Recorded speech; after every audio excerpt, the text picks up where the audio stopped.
बहुत ही संयम बरतते हुए आशुतोष ने यहां पर यह कहा है कि वो उपराज्यपाल की बात से और इस चिट्ठी से सहमत नहीं है, लेकिन शब्दों का बहुत ज्यादा ख्याल रखा। सीधे तौर पर उपराज्यपाल के बारे में आशुतोष ने कुछ भी नहीं कहा। हमारे दो संवाददाता इस वक्त हमारे साथ जुड़ चुके हैं। कुमार कुणाल दिल्ली विधानसभा के बाहर से हमारे साथ मौजूद हैं। श्वेता शर्मा हमारी संवाददाता कांग्रेस के रुख पर नजर बनाए हुई हैं, जिन्होंने अब से कुछ देर पहले हारून यूसुफ से भी बात की है। श्वेता, आपके पास हम जरूर आएंगे, लेकिन कुणाल, क्या उपराज्यपाल की विधानसभा अध्यक्ष धीर को चिट्ठी के बाद अरविंद केजरीवाल के इस्तीफे की संभावना और कितनी आज बढ़ जाती है?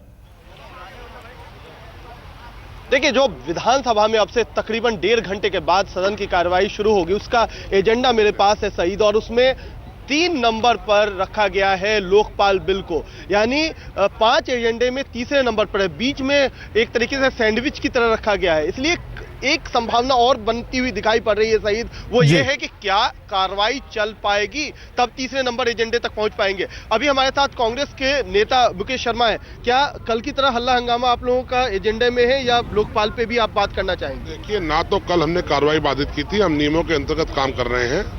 कांग्रेस पार्टी का स्टैंड बड़ा साफ है कि हम किसी भी असंवैधानिक बिल को समर्थन नहीं करेंगे। जन लोकपाल बिल पर राज्यपाल महोदय का संदेश आ चुका है, वो पूरी तरह संवैधानिक है। कांग्रेस उसके पक्ष में अपना मत करेगी, और कांग्रेस पार्टी का ये साफ कहना है, मैं पार्टी का स्टैंड क्लियर कर रहा हूं कि अरविंद केजरीवाल जी की नीयत और नीति दोनों में खोट है। वो चाहते नहीं मतलब आज सरकार चली जाए तो चली जाए, आप समर्थन नहीं करेंगे? सरकार को हमने इन्विटेशन कार्ड भेज के नहीं कहा था कि आप अरविंद केजरीवाल जी मुख्यमंत्री की शपथ लीजिए। हमने समर्थन दिया था मुद्दों पर आधार पर, हमने संवैधानिक काम करने समर्थन मुद्दे में तो लोकपाल भी था। लोकपाल को भेजिए ना, सेंटर को लेफ्टिनेंट गवर्नर की मंजूरी ले। अब वो जाना चाहते हैं, खुद जाएं, क्योंकि वो बिजली दिल्ली के सब लोगों को 50% सस्ती नहीं देने में सक्षम नहीं है, इसलिए भागना चाहते हैं। भागे, हमें इससे क्या लेना? यानी कांग्रेस अपने रुख पर सईद बनी हुई है, यही कहना है कांग्रेस का कि वो फिलहाल इस मौजूदा स्थिति में लोकपाल को जो असंवैधानिक है उसको समर्थन नहीं करेगी। तो ये अभी हालत है, और यही शायद अंदर भी विधानसभा के दिखाई पड़ेगा। बिल्कुल कुणाल, आप बने रहिए हमारे साथ। श्वेता शर्मा भी हमारे साथ हैं। श्वेता, जब दिल्ली में सरकार बनी थी आम आदमी पार्टी की, तो कांग्रेस ने समर्थन दिया था, और उसके पीछे कहीं ना कहीं ये मंशा थी कि बीजेपी से भली उसे आम आदमी पार्टी लगी थी या नहीं भी लगी थी, तो वो बीजेपी को रोकना चाहती थी। सबसे ज्यादा नुकसान कांग्रेस को होता दोबारा चुनाव होते तो।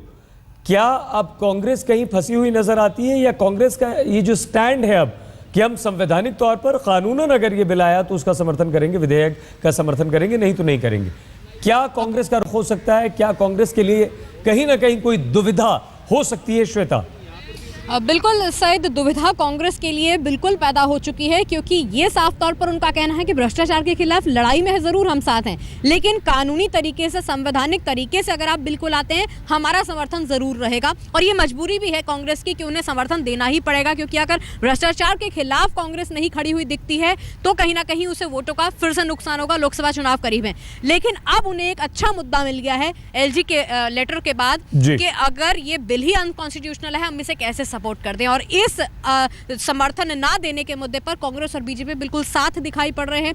दोनों ही दलों का यह कहना है कि हमारा समर्थन नहीं रहेगा। यानी साफ है कि बिल किसी भी सूरत में पास नहीं हो सकता है। सरकार के लिए बड़ा संकट पैदा हो चुका है। जी सईद।